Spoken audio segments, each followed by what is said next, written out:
Welcome to London Tamil kitchen. இன்னைக்கு நான் அரைச்ச மீன் குழம்பு ரெசிபியோட வந்திருக்கிறேன்.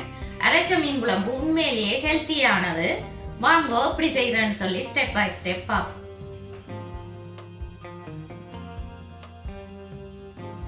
அரைச்ச மீன் குழம்பு செய்யறதுக்கு சரக்குத்தூள் செய்யறதுக்கு தேவையான பொருட்கள் என்னன்னு பார்ப்போம். 15 மிளகாய் எடுத்து வச்சிருக்கிறேன். நீங்கள் உங்களோட உரைப்புக்கேற்ற மாதிரி எடுக்கலாம். ஒரு கையை விட கூடுதலான தேங்காய்ப்பூ, ஒரு பூண்டு உள்ளி எடுத்து தோல் உரித்து வச்சிருக்கிறேன். 1/2 டேபிள் ஸ்பூன் மஞ்சள், 6 டேபிள் ஸ்பூன் மல்லி, நீங்கள் 30 கிராம் மல்லி எடுக்கலாம். 3 டேபிள் ஸ்பூன் சீரகம், 30 கிராம் சீரகம் எடுக்கலாம். 1 டேபிள் ஸ்பூன் மிளகு. சரக்குத்தூள் பவுடர் செய்ய இவ்வளவு பொருட்களும் தேவை. கிரைண்டர் கப்புக்குள்ள எடுத்து வச்சிருக்கிற ட்ரை இன்க்ரீடியன்ஸை போடுறேன். மல்லி, மிளகு, சீரகம், மஞ்சள் தூள், மிளகாய் இவ்வளத்தையும் போட்டு அரைச்செடுக்கணும்.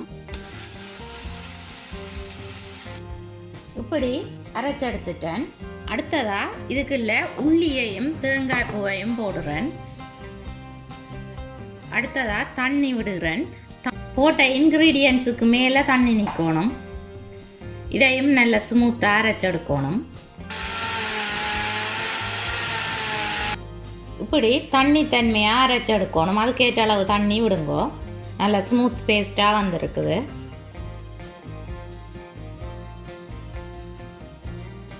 கறி செய்கிறதுக்கு தேவையான பொருட்கள் என்னென்னு பார்ப்போம். 3 பச்சை மிளகாய் எடுத்து கழுவி வெட்டி வச்சிருக்கிறேன். 2 நட்டு கருவேப்பிலை எடுத்து கழுவி வச்சிருக்கிறேன். ஒரு பாக்களவு புளி எடுத்து வார்ம் வாட்டரில் ஊற விட்டுருக்கிறேன்.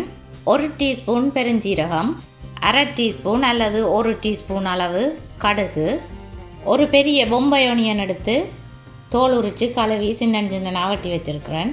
தேவையான அளவு உப்பு, குக்கிங் ஆயில், நீங்கள் குக்கிங்குக்கு என்ன ஆயில் யூஸ் பண்ணுறீங்களோ அந்த ஆயில் யூஸ் பண்ணலாம். 2 டேபிள் ஸ்பூன் ஆயில் தேவை.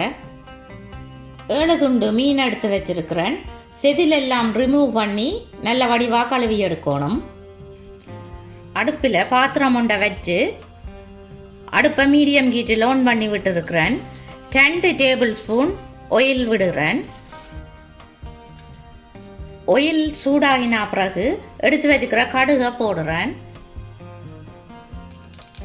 கடுகு வெடிக்க தொடங்கினா பிறகு பெருஞ்சீரகம் போடணும். வெட்டி வச்சிருக்கிற வெங்காயத்தை போடுறேன். பச்சை மிளகாய் கருவேப்பிலையும் போட்டு கிளறி விடணும்.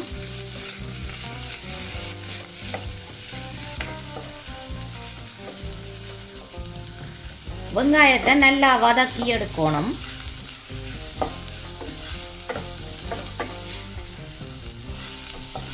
வெங்காயம் வதங்கி வந்த பிறகு அரைச்சி வச்சிருக்கிற சரக்கு தண்ணியை விடணும். கிரைண்டர் கப்புக்குள்ள 1/2 லிட்டர் தண்ணி விட்டு கலக்கி ஊத்துறேன்.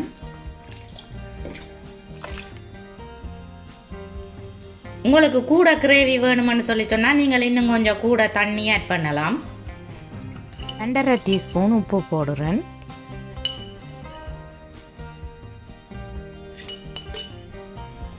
ஊற விட்ட புளியை கரைச்சி விடுகிறேன். எல்லாத்தையும் சேர்த்து நல்லா மிக்ஸ் பண்ணி இந்த சரக்கு தண்ணியை நல்லா கொதிக்க விடணும். கொதிக்க விட்டீங்கன்னு சொல்லி சொன்னா தான் பச்சை மணங்கள் போகும். கறி நல்லா கொதிச்சு வர தொடங்கினா பிறகு மீனை போடணும்.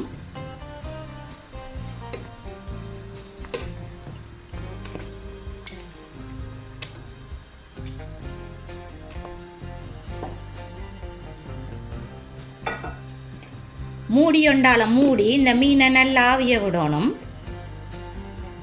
இப்போ ஃபிஷ் அவிஞ்சிட்டுதோன்னு பார்ப்போம். கறியும் நல்லா திக்காக வந்துருக்குது. ஃபிஷ் அவிஞ்சதுன்னு சொல்லி சொன்னால் நாங்கள் அடுப்பு ஆஃப் பண்ணலாம். ஃபிஷ் அவிஞ்சிருக்குது. கறியும் நல்லா திக்காக வந்துருக்குது பாருங்கோ.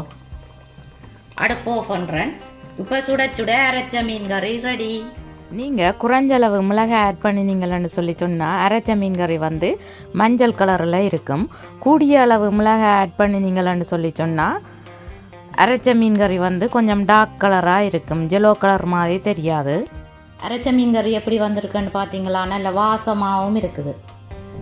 இது வந்து நல்ல ஹெல்த்தியான கறி, நீங்களும் வீட்டில் ட்ரை பண்ணி பாருங்கோ.